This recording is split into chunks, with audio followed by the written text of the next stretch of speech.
제 인생에는 마치 오래된 흑백 사진의 한 장면처럼 발자국처럼 선명하게 찍힌, 그래서 결코 지워지거나 희미해지지 않을 기억 하나가 소중하게 간직되어 있습니다. 40이라는 나이를 훌쩍 넘겨 삶의 이런저런 풍파에 제법 단단해졌다고 생각하는 지금도 문득 그 시절 제 방 창문으로 쏟아지던 따스한 오후의 햇살, 품에 안으면 느껴지던 낡은 강아지, 인형의 보드라운 털의 감촉, 그리고 제 볼을 간지리며 핥던 작고 축축하고 따뜻했던 혀의 느낌을 떠올리면 가슴 한구석이 아릿하게 저며 오면서도 동시에 잔잔한 온기가 잔물결처럼 퍼져나가는 것을 느낍니다. 시간은 마치 쏜살같이 달려가는 야생마처럼 많은 풍경을 속절없이 바꿔놓았고 제 얼굴에도 세월의 흔적을 새겨놓았지만 어떤 기억들은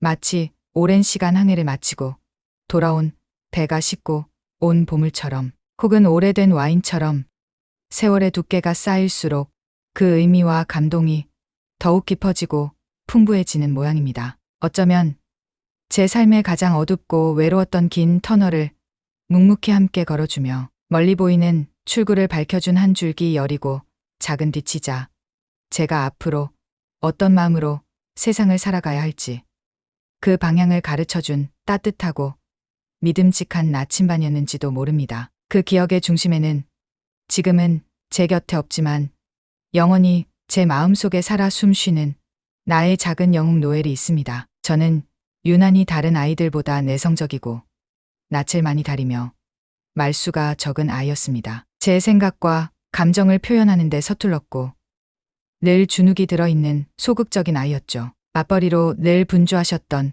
부모님은 제게 부족함 없는 물질적 환경과 그분들 나름의 최선의 사랑을 주셨지만 어린 제가 느끼기에 세상은 너무나 크고 복잡하며 때로는 차가운 곳이었고 그 안에 저는 너무나도 작고 나약한 존재였습니다. 학교라는 작은 사회에서도 먼저 다가가 해맑게 말을 건네거나 삼삼오오 모여 떠드는 아이들 무리에 자연스럽게 섞여드는 것은 제게 너무나도 어려운 숙제와 같았습니다. 그래서 저의 유년 시절은 대부분 창가에 홀로 앉아 스케치북에 그림을 그리거나 창밖에 흘러가는 구름을 멍하니 바라보며 저만의 비밀스러운 상상의 나래를 펼치는 것으로 채워졌습니다. 마음을 터놓고 이야기할 친구 하나 없던 제게 유일한 위안이자 소통의 대상은 낡고 때가 꼬질꼬질해져서 여기저기 꿰맨 자국이 선명했지만 늘 변함없이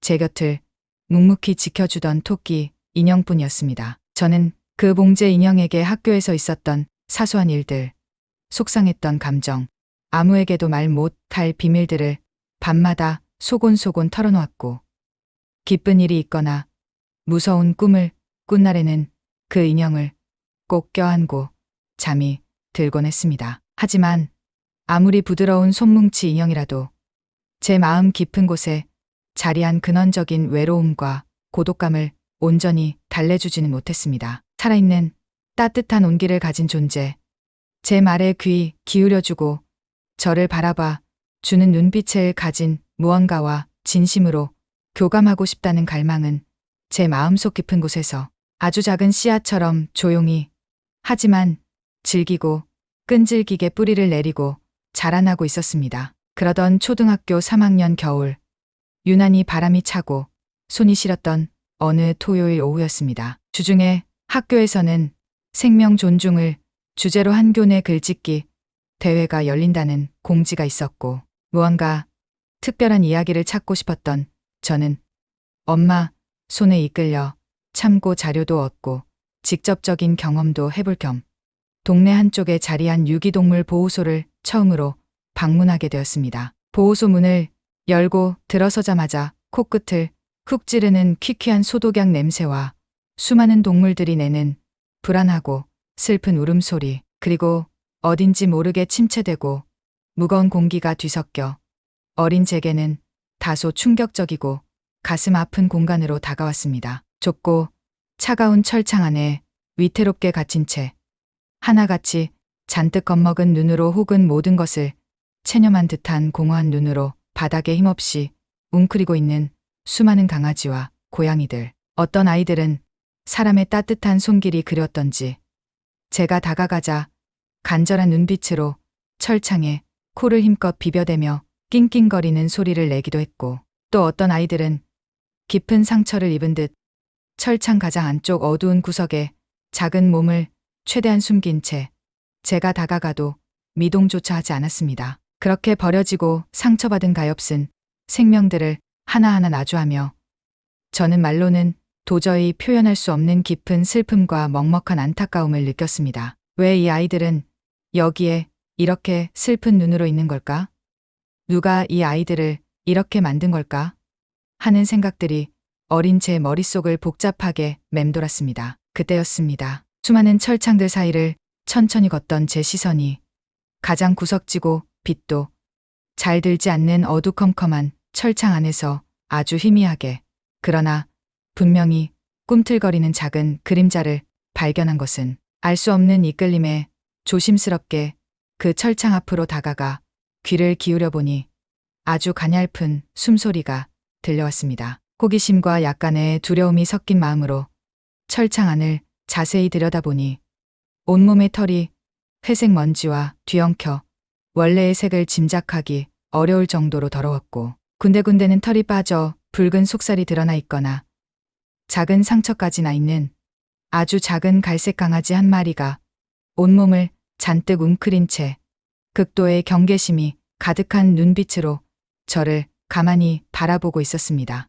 다른 개들처럼 요란하게 짖거나 철창에 매달려 애원하는 몸짓을 하지도 않고 그저 세상의 모든 두려움을 그 작은 몸으로 다 짊어진 듯한 깊고 슬픈 눈으로 저와 눈을 맞추던 그 아이. 제 움직임 하나하나에 잔뜩 긴장하는 것이 역력했습니다. 그 아이의 모습에서 눈을 뗄 수가 없었습니다. 조용히 저를 그곳으로 안내했던 보호소 자원봉사자 아주머니께 그 아이에 대해 조심스레 여쭤보니 얼마 전 차들이 쌩쌩 달리는 위험한 도로변 교통사고 현장 근처에서 어미를 잃고 홀로 떨고 있는 것을 구조했는데 그때의 충격이 너무 컸는지 사람을 극도로 무서워하고 경계에서 밥도 제대로 먹지 못하고 며칠째 저렇게 구석에만 숨어 지낸다고 했습니다. 아직 이름도 지어주지 못했다고, 어쩌면 건강 상태와 사회성을 고려했을 때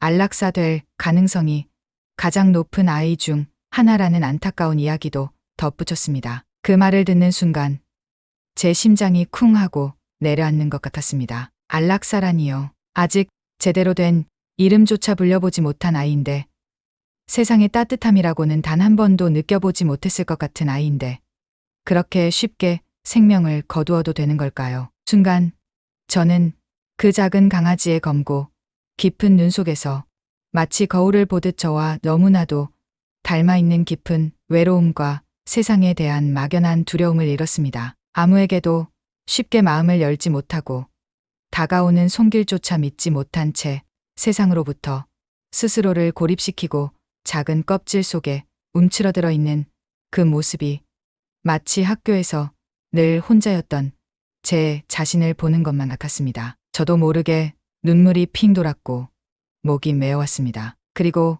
거의 본능적으로 아주 작은, 하지만 그 어떤 때보다도 단호하고 확신에 찬 목소리가 제 안에서 불쑥 터져 나왔습니다. 엄마, 나 저 불쌍한 강아지 우리 집에 데려가서 키우면 안 돼요? 제가 잘 돌볼게요. 예. 제 예상대로 엄마는 처음엔 제 갑작스러운 요청에 당황하시며 단호하게 반대하셨습니다. 맞벌이라 낮 동안 강아지를 제대로 돌볼 시간도 없을 뿐더러 저는 아직 스스로를 책임지기에도 어린 나이였고 무엇보다 저렇게 사람을 극도로 무서워하고 심지어 건강 상태도 좋지 않아 보이는 유기견을, 그것도 어미를 잃은 트라우마까지 있을지 모르는 아이를 섣불리 집에 데려오는 것은 너무나 무책임하고 위험한 일이라고 냉정하게 말씀하셨습니다. 일리가 있는 말씀이었지만 저는 그때만큼은 쉽게 물러서고 싶지 않았습니다. 그 작은 아이의 슬픈 눈망울이 제 머릿속을 떠나지 않았습니다. 며칠 밤낮으로 엄마 아빠를 졸랐습니다. 제 용돈을 모아서 병원비에 보태겠다고, 학교에서 돌아오면 제가 모든 책임을 지고 산책도 시키고 밥도 챙겨주겠다고, 그리고 무엇보다 그 강아지를 통해 생명의 소중함과 책임감을 배우고 싶다는 다소 어른스럽고 기특한 이유까지 들어가며 눈물로 간절히 호소했습니다. 제 방에 틀어박혀 밥도 잘 먹지 않고 시위 아닌 시위를 벌이기도 했습니다. 결국 저희 끈질긴 고집과 진심 어린 눈물에 부모님은 두 손 두 발 다 드셨고, 마침내 그 작은 갈색 강아지는 저희 집의 새로운 식구가 되기로 결정되었습니다. 크리스마스가 얼마 남지 않았던 어느 쌀쌀한 초겨울날, 저는 그 아이에게 노엘이라는 세상에서 가장 따뜻하고 희망찬 느낌을 담은 예쁜 이름을 지어주었습니다. 새로운 삶, 기쁨이라는 뜻을 가진 그 이름처럼 노엘에게도, 그리고 저에게도 새로운 희망이 찾아오기를 간절히 바랐습니다. 하지만 노엘을 처음 집에 데려온 날은 제 기대와는 달리 그야말로 혼돈과 절망의 연속이었습니다. 현관문을 조심스럽게 열고 노엘을 거실 바닥에 내려놓자마자 아이는 마치 총알이라도 맞은 것처럼 번개같이 달려나가 거실 소파 밑 가장 깊숙하고 어두운 곳으로 순식간에 숨어버렸습니다. 그리고는 며칠 동안 단 한 번도 그곳에서 나오지 않았습니다. 맛있는 냄새가 나는 사료와 깨끗한 물을 그 앞에 가져다 놓아도 제가 잠시 자리를 비우거나 가족 모두가 잠든 깊은 밤에 아주 잠깐 나와 허겁지겁 먹고 마시고는 다시 어둠 속으로 흔적도 없이 사라져 버렸습니다. 그렇게 며칠이 지나도록 저희 가족 중 그 누구도 노엘의 얼굴을 제대로 본 사람이 없었습니다. 부모님은 거 봐라. 엄마 아빠 말이 맞았지? 괜히 데려와서 너도 고생하고 강아지도 고생만 한다며 안타까움과 걱정이 섞인 한숨을 내쉬셨고, 저 역시 내가 괜한 고집을 부린 걸까? 노엘은 영원히 나를 무서워하면 어쩌지? 하는 생각에 조금씩 지치고 속상한 마음이 들었습니다. 하지만 여기서 포기할 수는 없었습니다. 그 아이의 슬픈 눈을 외면할 수는 없었습니다. 저는 매일 학교에서 돌아오면 가방을 내려놓자마자 소파 밑 어둠 속을 향해 아주 조용하고 부드러운 목소리로 말을 걸었습니다. 노엘, 안녕? 나 소민이야. 무서워하지 않아도 괜찮아. 나는 그냥 내 친구가 되고 싶을 뿐이야. 여기는 이제 너의 집이니까, 안전한 곳이니까 걱정하지 마. 제가 가장 아끼던 동화책을 소리내어 또박또박 읽어주기도 하고, 가끔은 제가 좋아하는 노래를 낮은 목소리로 흥얼거리기도 했습니다. 혹시나 노엘이 제 목소리에 조금이라도 익숙해지기를 바라면서요. 아무런 반응이 없어도, 심지어 제가 다가가면 안쪽에서 더 깊이 숨으려는 듯한 미세한 바스락거림이 들려와도 저는 포기하지 않고 꾸준히 노엘에게 저의 존재를 알리고 저의 진심을 전하려 노력했습니다. 때로는 맛있는 간식을 소파 앞에 두고 멀찍이 떨어져 앉아 노엘이 용기를 내어 나오기를 기다리기도 했습니다. 그렇게 마치 숨바꼭질하듯 아슬아슬한 시간이 일주일쯤 흘렀을까요? 여느 때처럼 학교 숙제를 마친 제가 소파 밑 어둠 속을 향해 노엘, 오늘은 학교에서 재미있는 일이 있었는데 들어볼래? 하고 조용히 말을 걸고 있는데 아주 작지만 분명한 움직임이 느껴졌습니다. 숨 막히는 정적이 흐르고 저도 모르게 숨을 꿀꺽 삼켰습니다. 그리고 잠시 후 온통 회색 먼지투성이로 뒤덮인 희미한 갈색 털 뭉치 하나가 아주 조심스럽게 마치 세상을 향해 아주 작은 첫발을 내딛는 아기처럼 소파 밑에서 천천히 고개를 내밀었습니다. 여전히 잔뜩 겁에 질려 불안하게 떨리는 눈이었지만 그 검고 깊은 눈동자 안에는 아주 작은 호기심과 약간의 망설임 같은 것이 물빛처럼 반짝이고 있었습니다. 저는 숨을 죽이고 심장이 터질 것처럼 두근거리는 것을 애써 누르며 가만히 노엘을 바라보았습니다. 혹시라도 제가 급하게 움직이거나 큰 소리를 내면 다시 숨어버릴까 봐 겁이 났습니다. 노엘은 제 눈치를 살피며 마치 살얼음판을 걷듯 아주 천천히 한 걸음 한 걸음 저를 향해 다가왔습니다. 그 작은 발걸음 하나하나가 제게는 영원처럼 느껴졌습니다. 그리고 마침내 제 무릎 바로 앞에 멈춰 서서는 제 가만히 내민 손등에 자신의 작고 축축한 코를 가져다 대고 킁킁 아주 조심스럽게 냄새를 맡았습니다. 마치 내가 정말 나를 해치지 않을 거니? 너는 믿어도 되는 사람이니?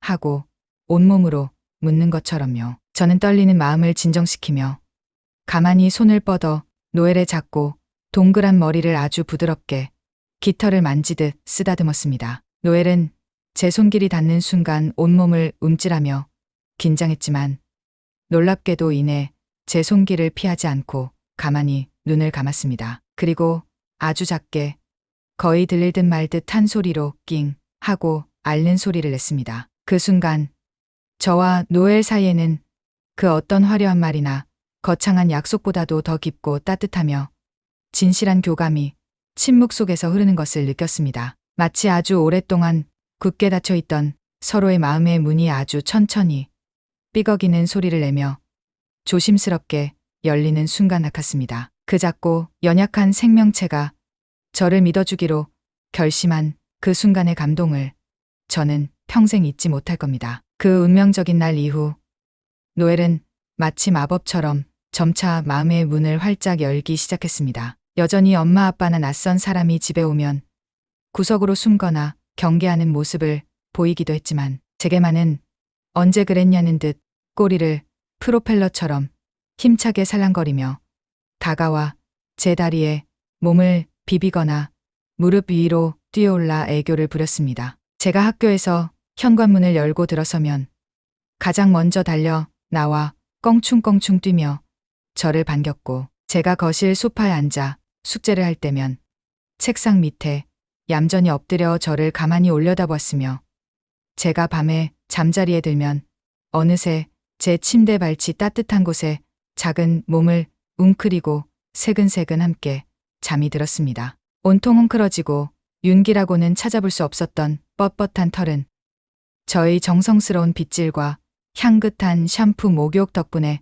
어느새 햇살 아래 반짝이는 부드러운 갈색 벨벳처럼 변해갔고 늘 두려움과 불안함으로 가득했던 그 깊은 눈망울은 이제 호기심과 장난기 그리고 저를 향한 깊은 애정이 담긴 따뜻하고 총명한 눈빛으로 바뀌었습니다. 노엘은 더 이상 제게 그냥 버려졌던 작은 강아지가 아니었습니다. 세상에 단 하나뿐인 무엇과도 바꿀 수 없는 소중한 친구이자 말 못할 저의 깊은 외로움을 위로해주고 텅 빈 제 마음을 가득 채워주는 따뜻한 가족이었습니다. 노엘과 함께하는 시간 동안 저는 예전보다 훨씬 더 많이 웃고 더 많이 이야기하게 되었습니다. 노엘에게 말을 걸고 노엘의 행동 하나하나에 반응하면서 제 감정을 표현하는 것이 자연스러워졌습니다. 학교에서도 예전처럼 혼자 겉돌기보다는 노엘 이야기를 하면서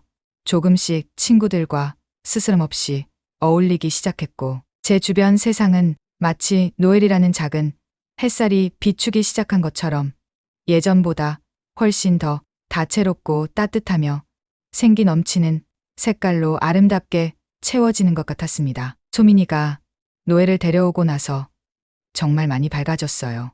노엘이 우리 집에 복덩이로 들어오나다. 처음에는 걱정하듯했던 부모님도 그런 저와 노엘의 행복한 모습을 사랑스러운 눈길로 지켜보시며 어느새 노엘을 저희 집 막내딸처럼 예뻐해 주셨습니다. 노엘은 그렇게 저희 가족 모두에게 없어서는 안 될 소중한 존재가 되어갔습니다. 그러던 어느 늦봄, 제가 초등학교 4학년이 되던 해에 잔인했던 일요일 오후였습니다. 화창한 날씨였지만 제 몸은 아침부터 왠지 모르게 으슬으슬 춥고 머리가 지끈지끈 아파왔습니다. 부모님은 시골에 계신 친척 할머니께서 갑자기 위독하시다는 연락을 받고 급하게 병문안을 떠나셔야 했고 저는 가벼운 감기 기운이려니 대수롭지 않게 여기고 혼자 집에 남아 밀린 숙제를 하고 있었습니다. 그런데 오후가 되면서부터 갑자기 열이 펄펄 끓기 시작했고 온몸에 힘이 쭉 빠지면서 식은땀이 마치 비에 젖은 것처럼 온몸을 적셨습니다. 눈앞이 빙빙 돌고 어지러움과 함께 숨이 점점 가빠오기 시작했고 배도 아파왔습니다. 저는 본능적으로 위험을 느끼고 떨리는 손으로 거실 전화기를 찾아 부모님께 전화를 걸려고 했지만 손에 힘이 제대로 들어가지 않아 그만 전화기를 바닥에 떨어뜨리고 말았습니다. 엄마 아빠 희미하게 부모님을 부르다 저는 그대로 차가운 거실 바닥에 정신을 잃고 쓰러져 버렸습니다. 얼마나 시간이 흘렀을까요? 마치 깊고 어두운 물속에서 허우적거리다 간신히 수면 위로 떠오른 것처럼 희미하게 정신이 돌아왔을 때 제 귓가에는 평소와는 전혀 다른 아주 다급하고도 절박하며 애처로운 노엘의 울음소리가 끊임없이 쉬지 않고 들려왔습니다. 마치 누군가에게 필사적으로 도움을 요청하는 듯한 혹은 저를 깨우려는 듯한 그 처절한 울부짖음. 그리고 동시에 현관문 밖에서는 누군가가 문을 쿵쿵쿵 다급하게 두드리는 소리와 함께 소민아, 안에 있니? 괜찮니? 무슨 일이야? 하는 옆집 아주머니의 다급하고 걱정스러운 목소리가 희미하게 들려왔습니다. 저는 간신히 무거운 눈꺼풀을 들어 올렸지만 온몸이 천근만근처럼 무거워 손가락 하나 까딱할 수가 없었습니다. 노엘은 온통 눈물과 침으로 범벅이 된 제 얼굴을 미친 듯이 핥으며 어떻게든 저를 깨우려 안간힘을 썼고 그러다가도 다시 현관문으로 번개처럼 달려가 있는 힘껏 짖어대며 앞발로 문을 미친 듯이 긁어댔습니다. 마치 저를 살려달라고 여기 사람이 쓰러져 있다고 누군가에게 필사적으로 도움을 요청하는 것처럼 보였습니다. 그 작고 연약한 몸으로 어떻게든 저를 지키려는 노엘의 그 필사적이고 용감한 모습은 꺼져가던 제 희미한 의식 속에서도 너무나도 선명하고 강렬하게 느껴졌습니다. 나중에 정신을 차리고 들은 이야기로는 제가 거실 바닥에 쓰러진 후 노엘이 평소와는 전혀 다른 아주 크고 절박하며 애처로운 소리로 쉬지 않고 계속해서 짖어대자 이상한 낌새를 느낀 옆집 아주머니께서 걱정이 되어 저희 집으로 와보셨다고 합니다. 초인종을 눌러도 아무런 대답이 없고 문이 안에서 잠겨 있어 들어갈 수는 없었지만 계속해서 들려오는 노엘의 처절한 울음소리와 창문 너머로 희미하게 제가 거실 바닥에 쓰러져 있는 것을 발견하고는 직감적으로 위험한 상황임을 깨닫고 즉시 119에 신고하셨다고 했습니다. 119 구급대원들이 도착했을 때도 노엘은 낯선 사람들의 등장에 으르렁거리면서도 제가 있는 쪽으로 그들을 안내하려는 듯한 행동을 보였다고 했습니다. 만약 그때 노엘의 그 필사적이고 지혜로운 알림이 없었다면 저는 급성 세균성 뇌수막염으로 인해 치료 시기를 놓쳐 평생 회복하기 어려운 심각한 후유증을 앓거나 어쩌면 더 위험한 상황에 처했을지도 모른다는 의사 선생님의 아찔한 말씀도 있었습니다. 노엘은 그야말로 제 생명의 은인이자 저희 작은 영웅이었습니다. 한때 사람을 그토록 무서워하고 경계하며 작은 소리에도 깜짝 놀라 숨어버리던 그 작고 여린 유기견이 오직 저에 대한 깊은 사랑과 저를 잃을지도 모른다는 절박한 걱정 하나만으로 그 모든 두려움과 트라우마를 이겨내고 그토록 용감하게 저를 구한 것입니다. 병원에서 며칠간의 치료를 받고 무사히 퇴원하여 집으로 돌아온 날 저는 현관에서 저를 기다리고 있던 노엘을 힘껏 끌어안고 한참 동안 뜨거운 눈물을 흘렸습니다. 고마워, 노엘. 정말 고마워. 내가 나를 살렸어. 너는 나의 영웅이야. 노엘은 제 눈물을 가만히 핥아주며 마치 제 마음을 다 안다는 듯 제 품에 더욱 깊숙이 파고들었습니다. 그날 이후 노엘은 저희 가족 모두에게 단순한 반려견을 넘어 기적을 가져다 준 영웅이자 가장 소중하고 사랑스러운 존재가 되었습니다. 우리는 노엘에게 더욱더 많은 사랑과 관심을 쏟았고 노엘은 그 사랑을 듬뿍 받으며 세상에서 가장 행복한 강아지처럼 보였습니다. 하지만 그 찬란했던 기쁨과 행복의 시간도 잠시 운명은 야속하게도 노엘에게 슬프고 어두운 그림자를 드리우기 시작했습니다. 어느 날부터인가 노엘은 마른 기침을 콜록콜록 자주 하기 시작했고 예전처럼 집안을 활기차게 뛰어다니거나 장난감을 물고 와서 놀아달라고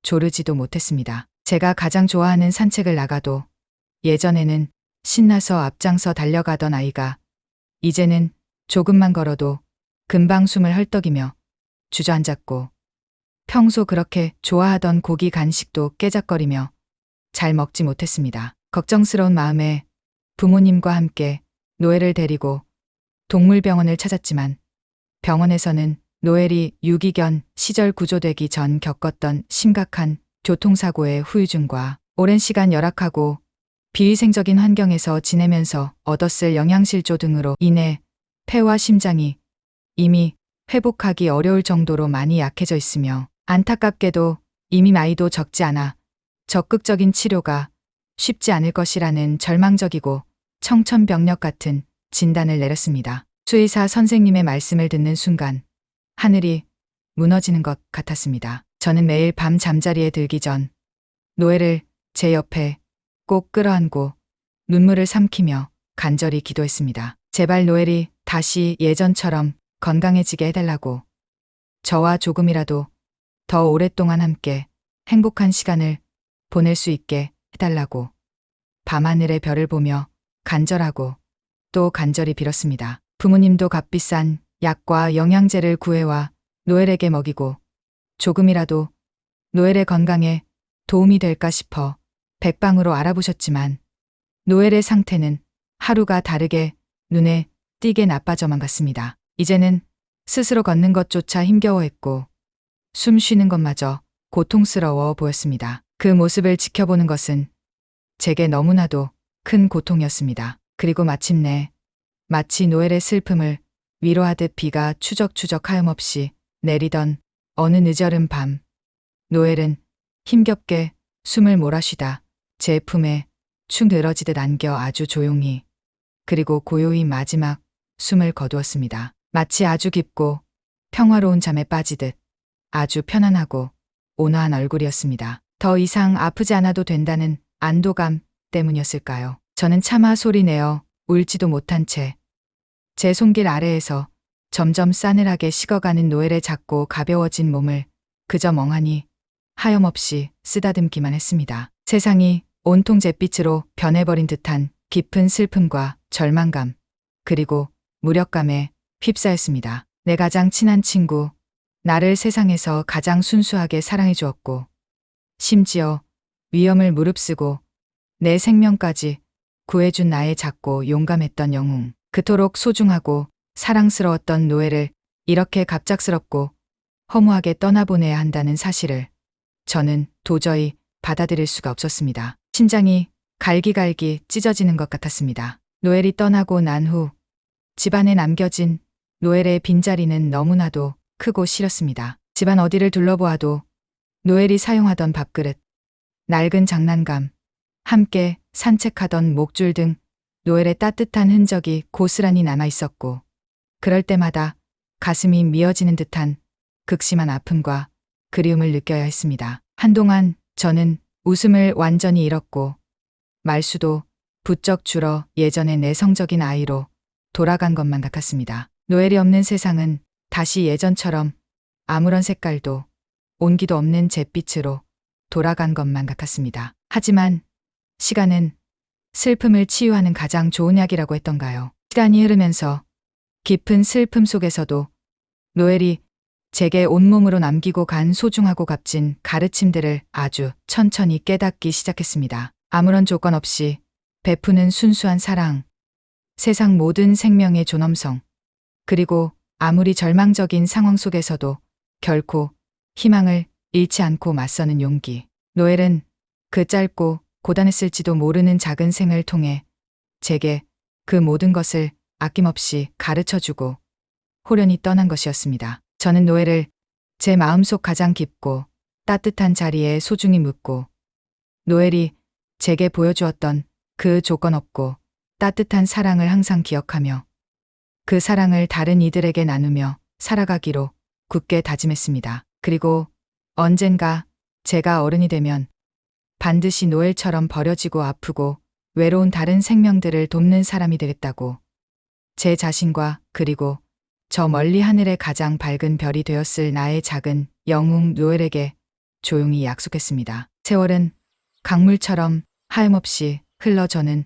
어느새 어른이 되었고 어린 시절 노엘과 했던 그 약속을 지키기 위해 그리고 노엘이 제게 베풀어준 그 숭고하고 기적 같은 사랑에 조금이라도 보답하기 위해 힘든 수의학 공부 과정을 포기하지 않고 이겨내 마침내 동물을 치료하고 그들의 아픔을 돌보는 수의사가 되었습니다. 저는 제가 직접 운영하는 작은 동물병원 한쪽 구석에 비록 넓지는 않지만 아늑하고 따뜻한 유기동물 입양을 위한 작은 공간을 마련했습니다. 그리고 새로운 가족을 간절히 기다리는 그곳의 아이들에게 다가가 너희도 나의 노엘처럼 누군가의 세상에서 가장 소중한 가족이 될 수 있어. 그러니 절대로 희망을 잃지 마 하고 나지막이 속삭여주곤 합니다. 그러던 몇 해 전 유난히 눈이 많이 내리고 살을 애는 듯한 바람이 불던 아주 추운 겨울날 밤이었습니다. 병원 문을 닫고 퇴근 준비를 하던 중 병원 문을 다급하고 절박하게 쿵쿵쿵 두드리는 소리에 깜짝 놀라 나가보니 한 젊은 여성이 낡고 해진 담요에 소중하게 쌓인 아주 작은 강아지 한 마리를 품에 꼭 안은 채 눈물범벅이 된 얼굴로 저를 올려다보며 울먹이고 있었습니다. 선생님, 제발 이 아이 좀 살려주세요. 길가에 박스에 담겨 버려져 있었는데 거의 움직이지도 않고 숨도 제대로 못 쉬어요. 그 떨리는 목소리에 제 심장도 함께 내려앉는 듯했습니다. 조심스럽게 담요를 펼치자 그 안에는 저의 첫사랑이자 영원한 영웅인 노엘과 너무나도 신기할 정도로 닮은 아주 작고 여린 갈색 강아지가 가쁜 숨을 아주 힘겹게 몰아쉬며 가냘프게 떨고 있었습니다. 온몸의 털은 차가운 눈과 흙먼지로 심하게 엉망으로 엉켜 있었고 앙상하게 마른 작은 몸에는 군데군데 보기 안쓰러운 상처까지 나 있었습니다. 그 처참한 모습을 보는 순간 마치 수십 년 전 제가 처음 유기동물 보호소에서 두려움에 떨던 노엘을 만났던 바로 그 운명적인 순간으로 시간을 거슬러 돌아간 듯한 기묘하고도 강렬한 느낌에 휩싸였습니다. 저는 즉시 강아지를 안으로 데리고 들어가 응급처치를 시작했습니다. 다행히 아이는 아직 어렸고 심한 저체온증과 약간의 폐렴 증상 외에는 생명에 지장이 있을 만큼 심각한 상태는 아니었습니다. 며칠 동안 밤낮으로 정성껏 간호하고 따뜻하게 보살핀 끝에 강아지는 마치 기적처럼 조금씩 건강을 회복하기 시작했습니다. 그리고 마침내 건강을 되찾고 처음으로 제게 다가와 꼬리를 살랑이던 그 아이의 맑고 깊은 눈망울은 제가 평생 단 한순간도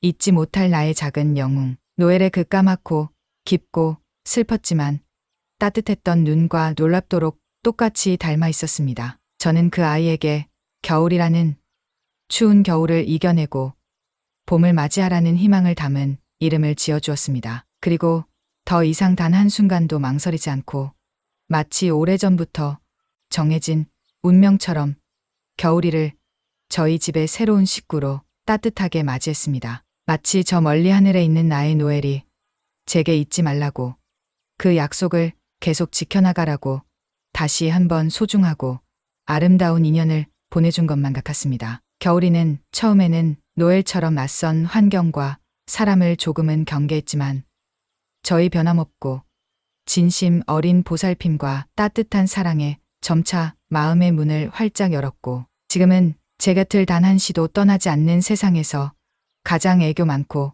활발하며 사랑스러운 아이로 건강하게 자랐습니다. 저는 가끔 소파에 앉아 겨울이를 제 품에 꼭 안고 아주 오래전 저의 작은 영웅이었던 노엘과의 슬프고도 아름다웠던 이야기를 나지막이 들려주곤 합니다. 그러면 겨울이는 마치 그 모든 이야기를 다 알아듣는다는 듯 제 눈을 가만히 올려다보며 제 볼을 부드럽게 핥아주곤 합니다. 그럴 때마다 저는 노엘이 여전히 제 곁에 사랑스러운 겨울이의 모습으로 함께 숨쉬고 있음을 느끼며 가슴 뭉클한 행복과 깊은 감사를 느낍니다. 제 인생에서 가장 소중하고 따뜻했으며 동시에 가장 아팠던 기억은 바로 나의 작은 영웅 노엘과의 그 짧지만 강렬하고 영원했던 시간이었습니다. 한때는 부끄러울 만큼 저 자신밖에 몰랐던 이기적이고 소극적인 아이였지만 노엘이라는 작고 연약한 생명을 통해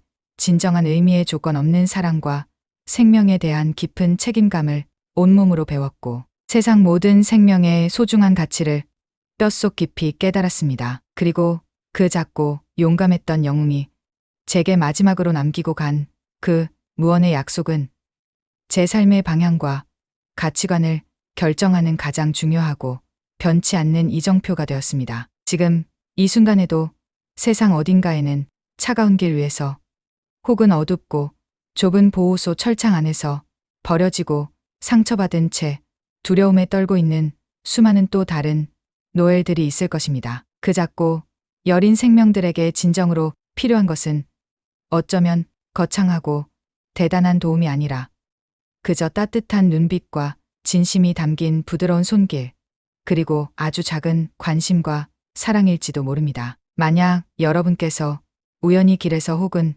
보호소에서 그런 가엾은 아이들을 마주하게 된다면 아주 잠깐이라도 그 아이들의 깊고 슬픈 눈을 진심으로 바라보아 주십시오. 어쩌면 그 작은 생명이 당신의 삶에 당신조차 미처 예상치 못한 놀라운 기적과 깊은 감동을 선물해 줄지도 모르니까요. 마치 제 인생에 나의 작은 영웅 노엘이 그랬듯이 말입니다. 그리고 저는 앞으로도 제게 주어진 이 소중한 삶 동안 노엘이 제 온몸으로 가르쳐준 그 숭고하고 따뜻한 사랑을 가슴 깊이 새기고 실천하며 더 많은 작고 연약한 생명들에게 희망과 따뜻함, 그리고 새로운 삶의 기회를 전하는 사람으로 묵묵히 살아갈 것입니다. 그것이 제가 나의 작고 용감했던 영웅 노엘에게 조금이나마 보답하는 유일하고도 가장 진실한 길이라고 굳게 믿기 때문입니다. 이 길고